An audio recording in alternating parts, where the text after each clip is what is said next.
Having to spend your nights awake and your days asleep isn't for everyone. As a kid, it wasn't a problem for me. I could never manage to fall asleep at night and would end up dozing off during class. I lost count of how many times I woke up to my teacher shouting my name and my classmates staring at me. When I turned 16, I had to start thinking about what career I wanted to pursue. Since I'm wide awake at night, I figured I could become a security guard who works the night shift. I look intimidating tall and often at the gym, so my appearance alone would deter people from messing with me. Although, in fact, I'm not as tough as I look. My experience in the field led to a unique job opportunity. My boss approached me and asked if I was interested in guarding a hospital for 3 days. He mentioned the job would pay exceptionally well compared to my previous assignments, requiring experience and trustworthiness. The opportunity to work in a hospital seemed like quite a challenge and might result in a salary increase if I did well. I accepted the offer wholeheartedly, not wanting to pass it up. "You will start next week on Thursday. Make sure to be there before 10 p.m., he said, shaking my hand. I shook his hand with a huge smile, eager to get started. "You bet, sir." In the days leading up to the assignment, I guarded a few uneventful shifts at various places, like a university and a McDonald's. When the day of the unique opportunity arrived, I was excited. Not wanting to be late, I drove to the hospital around 8 p.m. It was only a 30-minute ride, but I figured getting to know the place wouldn't hurt. How am I supposed to guard a building I don't know the layout of? Plus, it paid 3 times what I usually make. It was surprisingly busy on the road, which led me to arrive at the hospital around 8:40 p.m. I got out of my car and made my way to the front door. The building seemed medieval, made from bricks with a Romanesque charm. It wasn't big, just 3 floors with short hallways. I pushed the front door open and greeted the lady at the counter. Her smile radiated a welcoming, soothing feeling, easing any nerves in an instant. "Hello, I believe I was hired for the night shift at this hospital. I'm a bit early though. I was supposed to start at 10 p.m. "What's your name, darling?" she asked, maintaining her inviting smile. "I'm Jake," I replied confidently. She started typing on the PC in front of her, seemingly checking if I was speaking the truth. After a moment, she smiled again. "Is your boss Michael?" "Yes, ma'am." "All right, one of the other security guards will be here shortly to explain the procedures. Would you like a cup of coffee in the meantime?" "I would love a cup of coffee. Could it be black?" I asked gratefully. She chuckled and left to get me my coffee. A few minutes later, she returned with a cup. It tasted amazing, unlike any I'd had before. Just as I finished my coffee, a security guard approached me, eyeing me skeptically. "You must be the new guy, huh? I didn't expect someone so young. But that doesn't matter if you do as I say." I stood and extended my hand. "Nice to meet you, sir. I assume you'll be showing me around." "Follow me," he ordered. We made our way to the security room, where he showed me how the cameras operated and gave me a tour of the building, going over basic security rules. Then he mentioned one last thing. "You see that paper on the desk? Read it. It contains a list of rules that you must follow. If you don't, we'll know. I hope you're professional enough to take them seriously, no matter how bizarre they might seem." I looked at him dumbfounded, but I quickly assured him I would follow the rules. "Good luck, kid," he said as he left. The clock above the door read 9:30 p.m. I had 30 more minutes before my shift officially started. The paper listed 7 rules. 1. Your shift will begin at 10 p.m. Make sure you are inside the security room by that time. From 10:15 p.m. until 11 p.m., patrol the building to ensure no individuals are present. If you encounter anyone, kindly ask them to leave. 2. Between 11 p.m. and 3 a.m., a young woman may knock on the front door, asking to see her husband. Ignore her completely until she goes away. 3. Ensure the lights in the intensive care unit remain on throughout your shift. If they turn off, go and turn them back on. If you hear screaming while the lights are off, run to the nearest bathroom and stay there until the screaming stops. Then turn the lights on. 4. If there's a little girl with a teddy bear in the cafeteria, sit next to her and don't say a word. If she looks at you, walk back to the security room.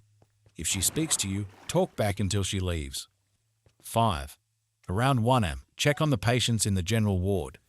If one is sitting on their bed, ask if they're okay and do whatever they request. Ignore any other conversation. 6. If it starts raining, open the front door and let people in for shelter. Make sure everyone you let in leaves the building. If someone is missing, you'll see them on the security cameras. Do not look at them. 7. If the security cameras turn off, hide and pray for your life. They won't find you. I put the paper back on the desk and leaned back in the chair, laughing at the sheer bizarreness of the situation. This must be a prank, I thought, though deep down I didn't believe it. This was a hospital, and it seemed unlikely my boss would go to such lengths for a joke. I reread the rules to make sure I understood them. I was determined to show my boss that he could count on me. At 10 p.m., I turned my attention to the security cameras. With nothing happening on the cameras in 15 minutes until my patrol, I occupied myself with my phone. Time flew by, and soon it was 10:15 p.m. I left the security room, stretched my legs, and started my patrol from the highest floor, descending my way down. The elevator saved me from using the stairs. The third floor was empty, as expected. Being a night shift security guard mostly means being there just in case something happens, but nothing usually does. After patrolling the second floor, which was also empty, I checked the time. It was 10:32 p.m., giving me enough time to explore the first floor. It struck me as odd that the hospital was completely empty.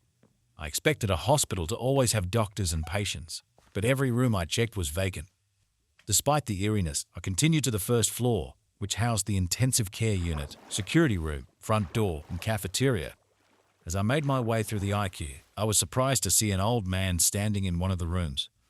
I recalled Rule 1 and realized my boss had probably hired an actor to test me. I approached the man. "Excuse me, sir, you're not supposed to be here. Please leave." The old man looked confused but nodded and followed me out of the building. "Have a good night, sir," I said as he walked away. Just before he vanished into the darkness, he spoke, "Be careful of the surgeon." I dismissed it as part of the test and continued my patrol. I finished checking the first floor, grabbed a coffee and a croissant, and returned to the security room at 10:53 p.m. I played games on my phone until I noticed the IQ lights were off. Cursing myself for not paying attention, I rushed to turn them back on. As I approached the IQ, screams filled the air. Unsure if this was still part of the test, I bolted to the nearest bathroom and locked myself in a stall. The bathroom door swung open and footsteps echoed inside.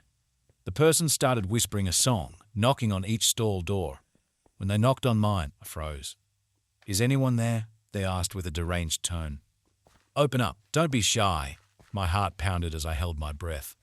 The person persisted but eventually left, saying, "See you soon, Jake." I waited until the screaming stopped, then cautiously exited the bathroom. I turned the IQ lights back on and ran to the security room. The clock read 12:51 and I reread the rules, relieved that I had followed them correctly. At 1 a.m., I had to check on the patients.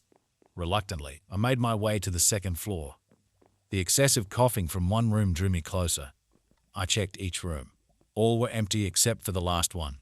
Inside, an old woman lay sleeping, tubes in her nostrils and a needle in her arm.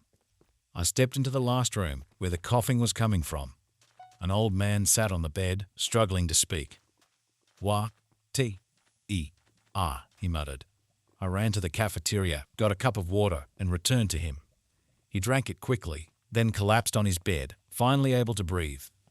"Thank you," he said. "No problem, man. You needed it." As I turned to leave, he spoke again. "Where are you going? Come sit with me, my friend." Chills ran down my spine. I had no choice but to sit next to him. "I'm not going to harm you, Jake. There are far worse things here than me," he continued. His tone was sincere. "You can't trust anyone in this hospital, not even yourself. There are spirits, lost souls, and things you can't even imagine. Follow the rules, or else you'll become one of them." A heavy silence fell between us, the weight of his words sinking in. "Why should I believe you?" I asked. "Because I was once in your position. I didn't follow the rules, and now I'm stuck here forever," he said, his eyes filled with sorrow. "What happened?" I asked, leaning closer. "I didn't heed the warning about the surgeon. Now, I'm neither alive nor dead, cursed to wander these halls," he explained. I was about to ask more, but the IQ lights turned off again. I ran to the bathroom and hid, my heart pounding. The singing returned, louder and more deranged. This time, the person didn't leave. I heard the stall door open slowly. The intruder's whisper echoed in the small space, closer than before. "Jake, come out. Don't be shy." Fear paralyzed me. The person seemed to linger, then abruptly left. I waited until the IQ lights turned back on, then cautiously returned to the security room. The clock read 2:30 and I dreaded checking out the cafeteria, but the rules were clear. I found the little girl sitting with her teddy bear. I sat next to her in silence. She glanced at me, and I returned to the security room, the rules echoing in my mind. It started raining at 3:30 and I opened the front door and let people in, ensuring they all left. The clock struck 4 and the cameras were turned off. Panic gripped me. I hid, praying the entities wouldn't find me. Miraculously, the cameras turned back on at 4:45 am. Exhausted and shaken, I finished my shift. I reported the night's events to my boss, who listened intently. "Well done, Jake. You followed the rules. Keep this to yourself, and you'll continue to have a bright future here," he said, shaking my hand. I left the hospital, the old man's words haunting me. I vowed never to return. The job was a test of more than just my skills. It was a test of survival.